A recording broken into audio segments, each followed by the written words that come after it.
Hello and welcome to Byju's IAS. Let's take up the daily quiz for today. The first question: which of the following statements are correct? Nutritional status of children can be improved with the distribution of fortified food through midday meal scheme and the Integrated Child Development Services or the ICDS scheme. Such fortified food should have sufficient contents of iron, zinc, vitamins B1 and B12, and folic acid, and as well as micronutrients. Both the statements are correct, so option C is the right answer. This question has been asked because we have a related article on page number 4 of today's The Hindu. This article is related to a nutritional program which is being taken up in Rajasthan in its aspirational districts. See, under the Aspirational Districts program of the center, the Niti Aayog has identified some of the most backward districts of the country which have very poor socio-economic indicators. So these select districts under the Aspirational Districts program will get special attention from the center and the states in order to improve the socio-economic indicators. So under this program, the Rajasthan government has taken up a nutritional initiative in these aspirational districts which is specifically focused on the children and pregnant women. To address the problem of malnutrition amongst children and as well as amongst pregnant women, the Rajasthan government is looking to deliver all the essential nutrients through fortified food items such as fortified rice.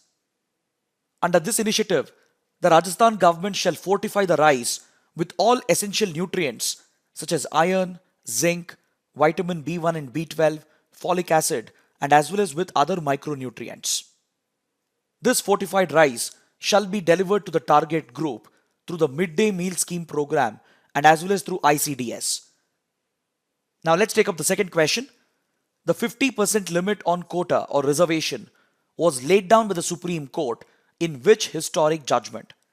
The correct answer is option C in the Indra Savni case. See, all the cases mentioned over here are equally important for prelims and mains. In the Vishaka case, the Supreme Court laid down the guidelines for preventing sexual harassment at workplace. Then under the Shreya Singhal case, the controversial section 66A of the IT Act was declared as unconstitutional for violating freedom of speech and expression under Article 19. Then in the Indra Savni case, the Supreme Court laid down the 50% limit on reservation in order to ensure a level playing field between the general category and the reserved category. Then in the Nandini Sundar case, the Supreme Court declared the Salwa Judum as unconstitutional, which was an informal tribal militia that was created by the Chhattisgarh government to combat the Naxals. This question has been asked because we have a related article on page number 8 of the Hindu which makes a reference to the Indra Savni case and the 50% quota limit that was set by the Supreme Court. See, this quota limit set by the Supreme Court in the Indra Savni case has been violated by a few state governments such as Tamil Nadu. In 1993, Tamil Nadu introduced a reservation act for backward classes, SCs and STs, which took up the total reservation in the state to 69%, which was way beyond the limit that was set by the Supreme Court. In order to protect this legislation from judicial review, the Tamil Nadu government placed this act under the 9th schedule of the Indian Constitution. And ever since, the constitutionality of this act has been under question. So recently, the Supreme Court was looking into a petition that had challenged the 69% reservation provided by Tamil Nadu. And in response to this petition, the Supreme Court had sought the opinion of the central government. The center has informed the Supreme Court that it has no role in the reservation that has been provided by Tamil Nadu state government, and it has referred to the 102nd Constitutional Amendment Act of 2018, which provides for the different procedures for the inclusion and exclusion of castes and communities in the state list and central list for reservation. See, as far as reservation for backward classes is concerned, there is a separate central list and the state list, and the powers of the parliament and the central government is limited to the central list. But including castes and communities under the state list falls under the domain of the state government and the state legislature, and even the newly added Article 342A reinforces this provision. This article, which was introduced through the 102nd Amendment Act, states that The president can notify the socially and economically backward classes in a state only after consulting with the governor. The parliament, on the other hand, can only include or exclude the socially economically backward classes from the central list. But the state list falls under the jurisdiction of the state governments and the state legislature, and providing reservation to these castes and communities under the state list also lies with the domain of the state. Hence, the center has informed the Supreme Court that it has no role to play in the reservation that has been provided by the Tamil Nadu government. Now let's take up the third question. Which of the following statements are correct? United Nations peacekeeping forces help in punishing countries that threaten global peace and security. It is for the UN Security Council to determine when and where the UN peacekeeping forces will be deployed. India has always been one of the largest troop contributing countries to the UN peacekeeping forces. Amongst the given statements, the first statement is incorrect, so the correct answer would be option B, 2 and 3 only. Because see, the mandate of the UN peacekeeping forces is not to punish countries. Instead, it is deployed in conflict zones based on approval from the Security Council in order to restore peace in these conflict-hit zones and provide for a transition towards peace and normalcy in the region. Hence, the UN peacekeeping forces, they have no offensive role and they're not used by the UN to invade or target any country or to punish any country. Instead, they are just deployed in conflict zones to help out the fighting parties to restore peace and normalcy by providing for the transition. And also note that India has always been one of the largest troop contributing countries to the UN PKF. In fact, this is what leads India to raise the demand for reforms of the UN, because the deployment of the UN peacekeeping forces is entirely determined by the UN Security Council, which according to India is an undemocratic institution. Because at the UN Security Council, the decision-making powers are restricted to the P5 countries which enjoy the veto power. It's important to note that these P5 countries and even some of the large developed countries, they do not contribute any troops to the UN peacekeeping forces. Instead, it's always developing countries like India, Bangladesh, and other underdeveloped countries which contribute troops to the UN PKF. While troops from these countries make up the UN peacekeeping forces, their deployment is entirely decided by the P5 countries of the UN Security Council. Hence, as a part of its demand for UN reforms, India has always been demanding for decision-making powers for the large troop contributing countries as well, as far as the deployment of the peacekeeping forces is concerned. This question on the UN peacekeeping forces has been asked because we have an article on page number 9 of the Hindu, according to which India is going to gift around 2 lakh vaccine doses for COVID-19 to the UN peacekeeping forces. Let's look at the fourth question. Where is the Trincomalee port located? In western Myanmar, northeastern Sri Lanka, Maldives, southern Sri Lanka? The correct answer is option B. It is located on the northeastern coast of Sri Lanka. This question has been asked because we have an article on page number 13 of the Hindu which makes a reference to the Trincomalee port which is located over here. Now let's take up the fifth question. Which of the following statements are correct? Jal Jeevan Mission is envisioned to provide safe and adequate drinking water through individual household tap connections by 2024 to all the households in rural India. The program will also implement source sustainability measures such as mandatory elements which includes water recharge and reuse through grey water management, water conservation, rainwater harvesting, etc. It will be based on a community approach and looks to create a Jan Andolan for water conservation. All the three statements are correct. Option D is the right answer. This question has been asked because according to this press release from the PIB, the Union Minister for Housing and Urban Affairs has spoken about the benefits of the Jal Jeevan Mission. He has highlighted the universal coverage of this scheme to provide water supply, that to tapped connection to each household in the rural areas.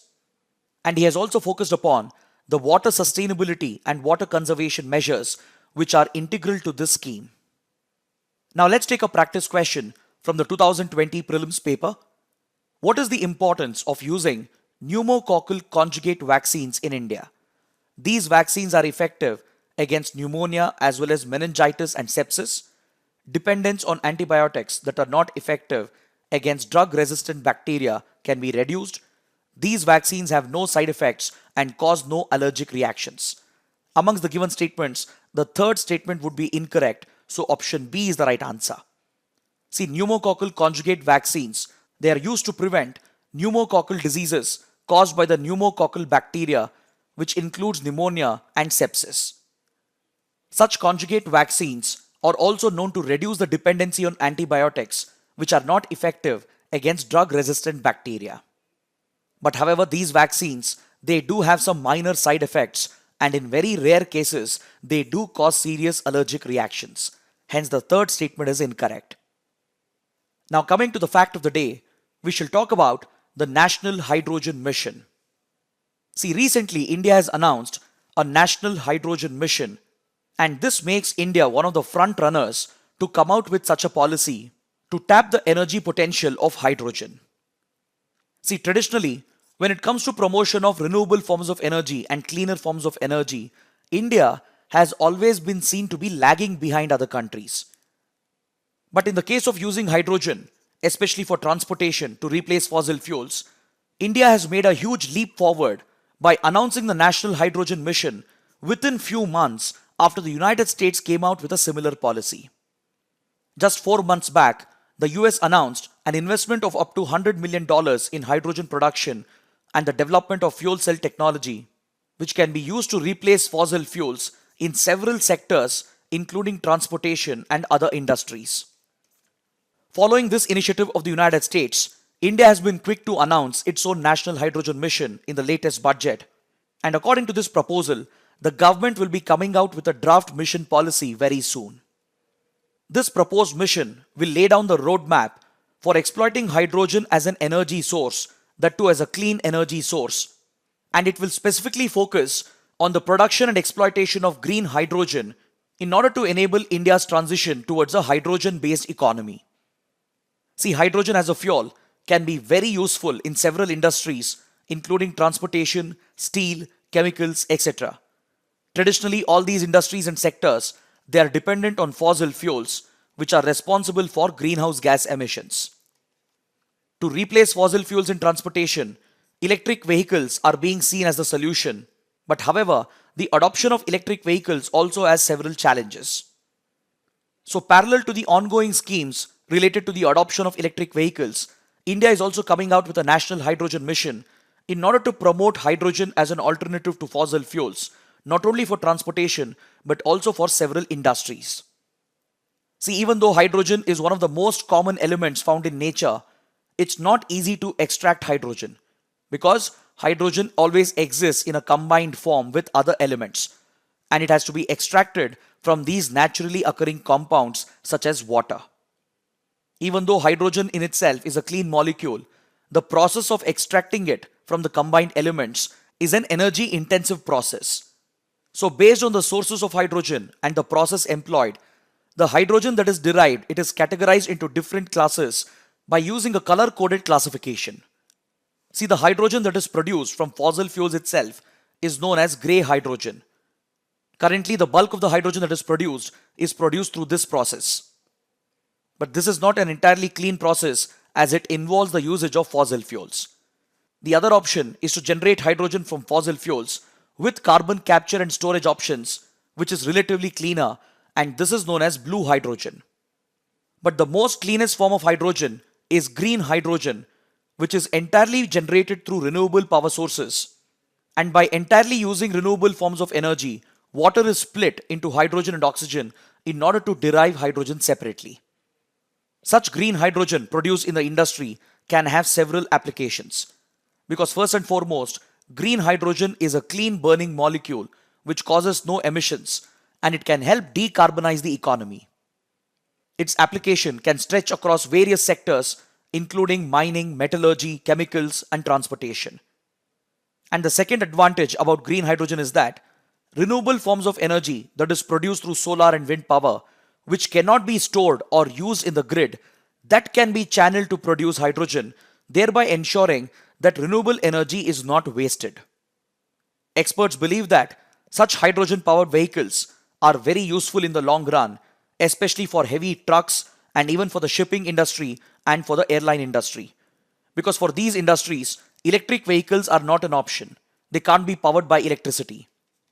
So the option of hydrogen fuel is an attractive option for these sectors, and this is what India is trying to achieve through its National Hydrogen Mission, which is all set to be launched in the coming year.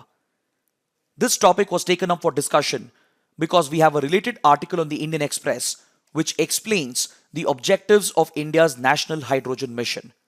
With this, we conclude the discussion for today. Thanks for watching.